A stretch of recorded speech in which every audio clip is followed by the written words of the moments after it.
Assalamualaikum Pak. Perkenalkan, nama saya Dr. Ihsan dan saya adalah dokter yang berjaga di puskesmas ini Pak. Saya berbicara dengan Bapak siapa ya? Waalaikumsalam dok. Nama saya Joko dok. Pak Joko. Oh, sedang membawa anak juga Pak ya? Siapa nama anaknya Pak ya? Oh, si kecil ini dok. Namanya Bambang dok. Dek Bambang. Kalau boleh tahu udah berapa tuh Pak usia Dek Bambang tuh Pak? Usianya baru masuk 15 bulan sih dok. Oh, 15 bulan ya Pak ya. Alhamdulillah. Kalau untuk akhir-akhir ini biasanya dikasih makan apa tuh Pak? Biasanya dikasih nasi atau bubur gitu lah dok. Kadang nasi, kadang bubur. Seringnya apa tuh Pak? Seringnya sih bubur dok. Bubur ya Pak ya. Kalau bubur sendiri biasanya buatan sendiri atau yang instan-instan Pak? Alhamdulillah istri buat sendiri dok buburnya. Bisa masak gitu dok. Alhamdulillah buatan sendiri ya Pak ya. Kalau lauknya Pak? Lauknya biasanya pakai apa Pak? Kalau untuk lauk biasanya telur atau tahu tempe lah dok. Kadang telur, kadang tahu tempe ya Pak ya. Alhamdulillah. Kalau sayur gitu Pak ada nggak Pak dikasih? Sayur sop biasanya dok. Yang gampang gitu sih dok. Baru sop aja ya Pak ya.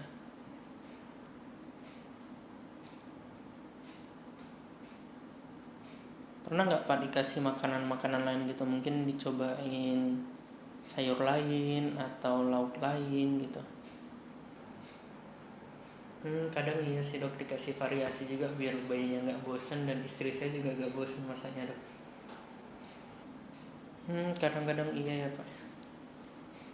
Kalau porsinya gitu berapa Pak? Satu kali makan? 3/4 mangkok dok. Biasanya makannya di mana tuh Pak? Apakah depan TV atau fokus atau sambil baca koran gitu Pak?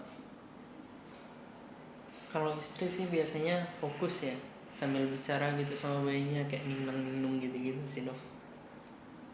Oh, ibu biasanya ngasih makannya langsung fokus gitu ya Pak ya? Atau mungkin sambil bicara sama bayinya gitu ya Pak ya? Ada nggak gitu Pak? Ibu tuh maksa-maksa anaknya makan gitu walaupun anaknya mungkin kelihatannya udah kenyang. Nggak pernah dipaksa. Istri saya mah juga banyak kerjaan dok.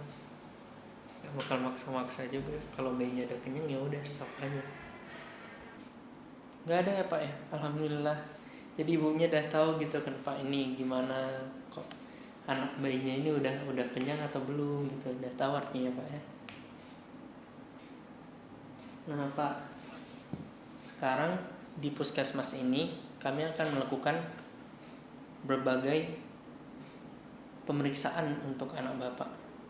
Apa gunanya pemeriksaan itu? Untuk mengukur apakah anak Bapak ini gizinya cukup, lebih atau kurang gitu Pak. Gunanya apa? Buat kita menilai ini nanti di masa depannya apakah berbahaya atau enggak gitu Pak. Nah itu nanti kita bakal menimbang berat badan, mengukur panjang badan, mengukur lingkar kepala, dan mengukur lingkar lengan kiri atas Pak. Nah itu nanti ada diukurnya itu. Apakah Bapak bersedia untuk dilakukan pemeriksaan ini? Baik dok, bersedia dok. Baik, yang pertama kita akan melakukan penimbangan berat badan. Di sini nampak si bayi sudah terbaring di timbangan pediatrik yang ditujukan untuk anak dengan usia kurang dari 2 tahun. Dan apabila dilihat di sini, sang anak sudah terdistribusi secara merata dalam wadah timbangan Dan pada skala tampak berat bayi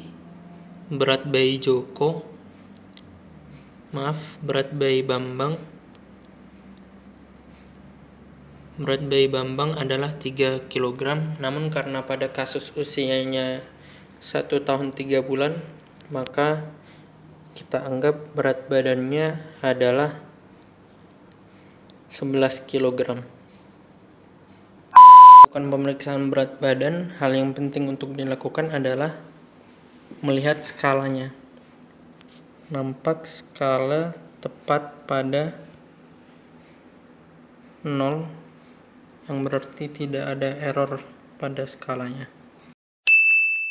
Kedua yang harus kita lakukan adalah mengukur panjang bayi. Di sini sudah terdapat alatnya. Bayi sudah siap sedia untuk dilakukan pengukuran panjang badan. Hal yang penting untuk diperhatikan di sini adalah sang bayi tidak memakai alas kaki, tidak dengan kaos kaki ataupun dengan sepatu, dan bagian yang tidak bisa bergerak adalah untuk kepala, sedangkan yang bisa bergerak adalah untuk kaki. Seharusnya ini dilakukan oleh 2 orang, namun karena keterbatasan fasilitas maka dilakukan sendirian. Baik, pastikan kepala sudah menempel ke kayu dan kaki diusahakan lurus, namun karena terkendala fasilitas maka tidak bisa diluruskan. Dan selanjutnya adalah bagian yang bisa bergerak digerakkan sampai menyentuh kaki si bayi, dan apabila memungkinkan tumit disentuhkan ke batang kayu, dan akan tampak panjang si bayi yaitu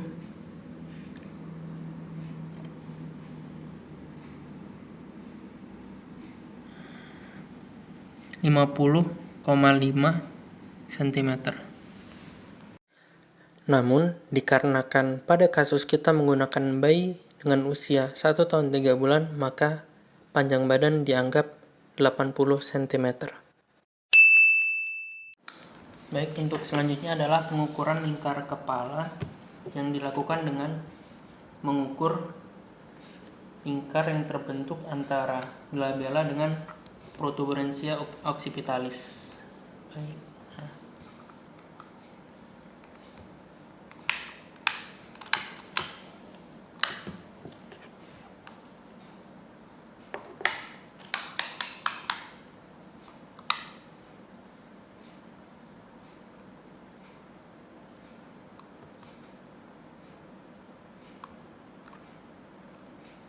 Baik, di sini tampak untuk lingkar kepala bayi sendiri yang terbentuk di sini adalah 31 cm. Hal yang penting dalam melakukan pengukuran lingkar kepala bayi adalah dengan memastikan bahwa lingkaran yang terbentuk sudah ketat. Dan untuk lingkar kepala sendiri, dikarenakan kita menggunakan kasus 1 tahun 3 bulan, maka lingkar kepala yang digunakan adalah 47 cm. Baik, yang terakhir adalah pengukuran lingkar lengan kiri atas yang kita lakukan pada lengan kiri. Dengan awalnya mengukur jarak antara olecranon dan acromion. Baik, didapatkan 9 cm, maka ditandai bagian tengahnya itu 4,5 cm. Pada bagian itu kita buat lingkaran dan dilihat lingkar lengan yang terbentuk, dan didapatkan angka 9,5 cm. Sedangkan untuk lingkar lengan kiri atas atau lila, dikarenakan kasus yang dipakai adalah 1 tahun 3 bulan, maka lingkar lengan yang digunakan adalah sebesar 15 cm.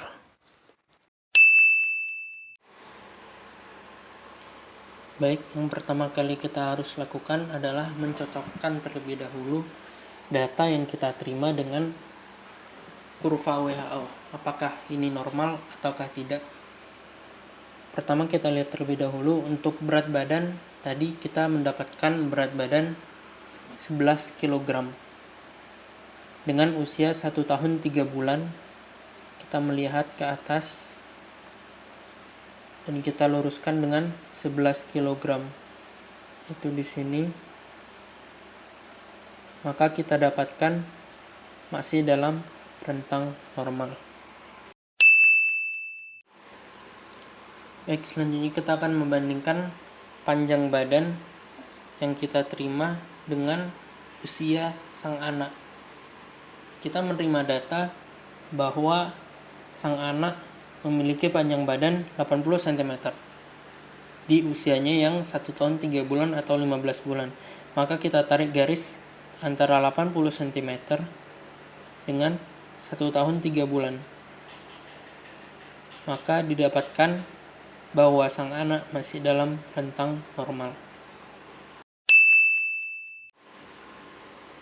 Baik, selanjutnya adalah membandingkan lingkar kepala di kurva WHO dengan data yang kita dapatkan. Kita mendapatkan data bahwa sang anak memiliki lingkar kepala 47 cm pada usianya yang 1 tahun 3 bulan. Maka kita lihat di sini pada usia 1 tahun 3 bulan dan kita luruskan dengan data yang kita dapatkan yaitu 47 cm.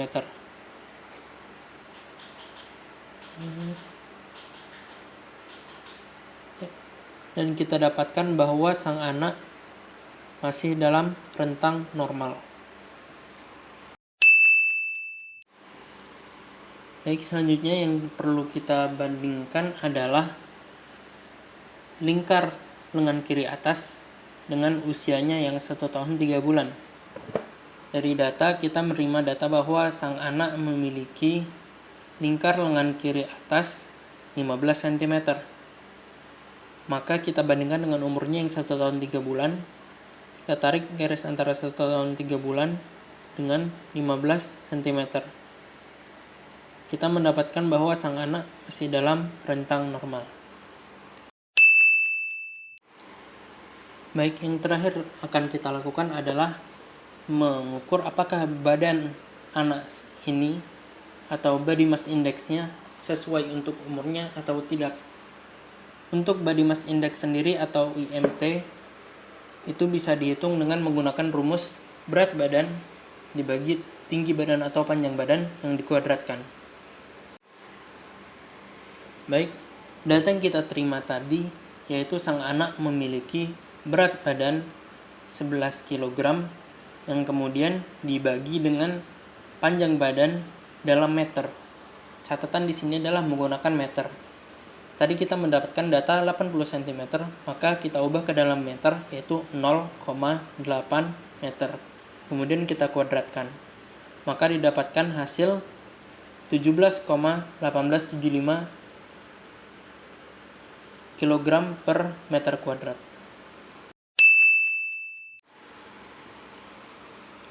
Baik, yang terakhir kita lakukan adalah mengukur apakah BMI yang telah kita peroleh tadi yaitu 17,1875 normal di rentang usianya yang 1 tahun 3 bulan. Maka kita lihat di sini untuk usia 1 tahun 3 bulan kita bulatkan saja tadi 17,1875 menjadi 17. Kita lihat untuk 17, angka 17 pada usia 1 tahun 3 bulan masih terhitung dalam rentang normal. Baik Pak, menurut hasil pemeriksaan kami mendapatkan untuk berat badan anak Bapak yaitu 11 kg, panjang badan anak Bapak 80 cm, lingkar kepala anak Bapak 47 cm dan lingkar lengan kiri atas anak Bapak adalah 15 cm, Pak. Dan dari berat badan dan panjang badan, kami mendapatkan body mass index atau indeks massa tubuh yaitu sebesar 17,1875 kg per meter kuadrat, Pak. Dan itu semua tergolong normal, Pak, untuk usia anak Bapak, yaitu 1 tahun 3 bulan atau 15 bulan, Pak. Wah, alhamdulillah, Dok. Terima kasih, Dok, atas pemeriksaannya, Dok. Ya, Pak, sama-sama, Pak. Hati-hati di jalan, Pak.